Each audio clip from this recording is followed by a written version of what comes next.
রাজ্যের পাহাড় ও সমতলের একাংশে পানীয় জলের সংকট। জীবন ধারণের জন্য স্থানীয় বাসিন্দারা অগত্যা পান করছে অপরিশোধিত জল। ফলে জলবাহিত রোগের সম্ভাবনা প্রবল। প্রতি ঘরে পানীয় জলের পরিকল্পনা হাতে নিয়ে তা বাস্তবায়নের কাজ চলছে রাজ্যে, কিন্তু কবে নাগাদ 100% বাড়িতে পানীয় জল পৌঁছবে এই প্রশ্ন ওঠাটাই স্বাভাবিক। পাহাড়ের একাংশে পানীয় জলের সংকট। চাতক পাখির মতো এক ফোঁটা পানীয় জলের জন্য প্রশাসনের মুখাপেক্ষী হয়ে আছে সংশ্লিষ্ট পরিবারগুলো। এমনই চিত্র ধরা পড়েছে ক্যামেরায়। সিমনা বিধানসভার হেজামারা আরডি ব্লকের অধীন রামশঙ্কর এডিসি ভিলেজ। এই ভিলেজের অন্তর্গত একটি গ্রামের নাম নলচাবাড়ি। এই গ্রামে 25 পরিবারের বসবাস। দীর্ঘদিন ধরে পানীয় জলের সমস্যায় ভুগছেন এলাকাবাসীরা। এখন বৃষ্টি থাকার ফলে ছড়া থেকে এবং পাথর চুইয়ে পড়া খাত থেকে পানীয় জল সংগ্রহ করে উপজাতি পরিবারগুলো। শুখা মরশুমে গাড়ি দিয়ে জল দেওয়া হতো, কিন্তু বিগত 2 বছর যাবৎ একটি পাড়ায় জল দেওয়া হলেও নলচাবাড়ি এলাকায় উপজাতিদের পানীয় জল দেওয়া হয় না ট্যাঙ্কারের মাধ্যমে। কারণ রাস্তা খারাপ হয়ে যাবার কারণে গাড়ি পাহাড়ের উপর উঠতে পারে না। এই নিয়ে ক্ষোভ প্রকাশ করলেন গ্রামের বৃদ্ধ পারেন্দ্র দেববর্মা। আপনারা এভাবে জলপান করতেছেন? আমরা তো এখানে তো জলই নাই ওই। এখন তো বৃষ্টিতে আইসে দেখে জল কিছু আছে।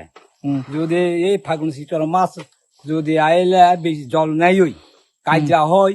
আমার বাড়িতে মেয়ে একই সকল অনেক কাজা হয়, জল পাই না। জল লাগে অনেক আমার অসুবিধার। আপনারা এই এলাকায় বিধায়ক কে আপনারা কি কি আবেদন করবে, কি কি বলতে চান? আমি তো চাই আমরা এমএলএ কেতু আমরা অনুরোধ করে আমরা জল দিতে হইব কোন প্রকারে। জল দিতে হইব। জল দিতে আগে গাড়ি দিয়ে দিচ্ছেন নি? আগে তো গাড়ি দিয়া দিছে, ডাউন আছে মোরা কি গাড়ি উঠতে পারে না দেখে এখন তো 2 বছর ধরে আমরা জল দিছে না। আমি জল খাওয়ানো যাই না। জল তো 2-3টা বাড়ির মধ্যে একটা 2টা বাড়ির মধ্যে দিতাছে গাড়ি দিয়া জল। আমার তো এখানে ডাউন আছে দেখে দিছে না, 2 বছর ধরে দিছে না। এটাই বাস্তব চিত্র মন্ত্রী বৃষকিতু দেববর্মার বিধানসভা নির্বাচনী ক্ষেত্রের। জলের অপর নাম জীবন। জল ছাড়া এক মুহূর্ত কি বাঁচা সম্ভব? নিশ্চয়ই নয়। ফলে অগত্যা সিমনা বিধানসভার হেজামারা আরডি ব্লকের অধীন রামশঙ্কর এডিসি ভিলেজ এলাকার বাসিন্দা ছড়া থেকে এবং পাথর চুইয়ে পড়া খাত থেকে পানীয় জল সংগ্রহ করে জীবন ধারণ করছে।